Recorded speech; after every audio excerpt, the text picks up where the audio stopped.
బాబు శ్రీనివాస్ కొంచెం వెనక్కండి, వైడ్ అనండి.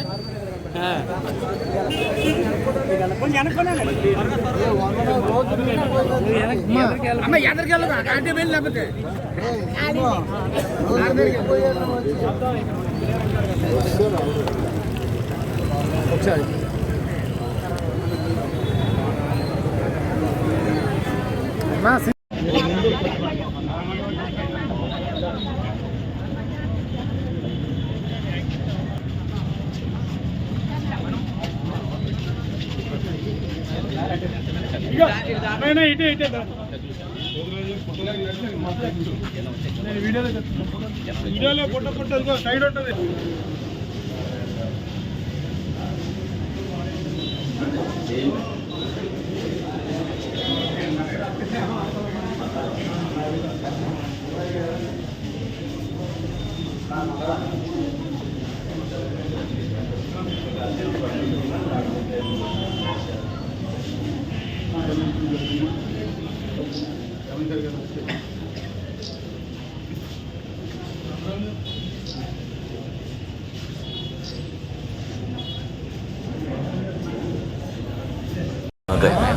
చెప్తా ముందు మొన్న ఎలక్షన్లో తెలుగుదేశం పార్టీ ప్రజలందరికీ కూడా గతంలో ఉన్న అన్నా క్యాంటీన్లు మళ్ళీ పునరుద్ధరిస్తామని చెప్పి ఏదైతే చెప్పారో ఇది మరి తెలుగుదేశం పార్టీకి చాలా ప్రతిష్టాత్మకమైన ప్రాజెక్టు.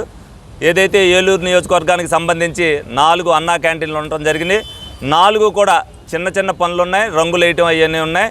రేపు రాబోయే రోజుల్లో ఇవన్నీ కూడా బాగు చేయాలన్న ఉద్దేశంతో మరి ఇవాళ ఇక్కడ పర్యవేక్షణ చేయడం జరిగింది. ఆల్రెడీ మరి క్లీనింగ్ చేశారు, ఇంకా రంగులు వేయటమే ఉంది. రేపు ఏదైతే ప్రభుత్వం టెండర్లు పిలిచి ఎవరికైతే ఇవన్నీ కూడా ఇక్కడ భోజన సదుపాయాలు 5 రూపాయలకే అన్నా క్యాంటీన్లో భోజనం సదుపాయాలు కల్పిస్తామని చెప్పి ఏదైతే హామీ ఇచ్చిందో ప్రజలకి ఆ హామీని నెరవేర్చే విధంగా రేపు ఈ అన్నా క్యాంటీన్ 4 కూడా తెరవబడతాయి. అందరూ కూడా ప్రజలందరూ కూడా తెలుగుదేశం పార్టీని నమ్మారు, ఓట్లేశారు. ప్రజలకి పేదవాడికి పట్టెడు అన్నం పెట్టాలనేది ఏదైతే ఎన్టీ రామారావు గారు కోరికో ఆ కోరికను నెరవేర్చడానికి గత 2014 నుంచి 19లో ఈ అన్నా క్యాంటీన్లు మరి పెడతాం జరిగింది.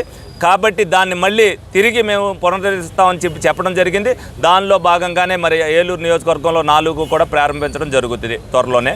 అలాగే ఏదైతే గత ప్రభుత్వంలో పడమర వీధి నుంచి వంగాయగూడెంకి కలిపే వంతెన్ని మరి 5 కోట్ల రూపాయలు శాంక్షన్ అయినప్పటికీ కూడా అవి మరి శనివారపేట కాజ్వే దగ్గర సరిపోవయ్యి ఏది ఏంటంటే అది కట్టుకోకుండా ఇది కట్టుకోకుండా ఆ నిధులు నిరుపయోగంగా ఉన్నచ్చి అవి గాల్లో పెడతాం జరిగింది. ఇప్పుడు కమిషనర్ గారితోనూ ఆర్ఎన్బి వాళ్ళతో కూడా మాట్లాడటం జరిగింది. ఆ వంతెన చాలా ఉపయోగకరం.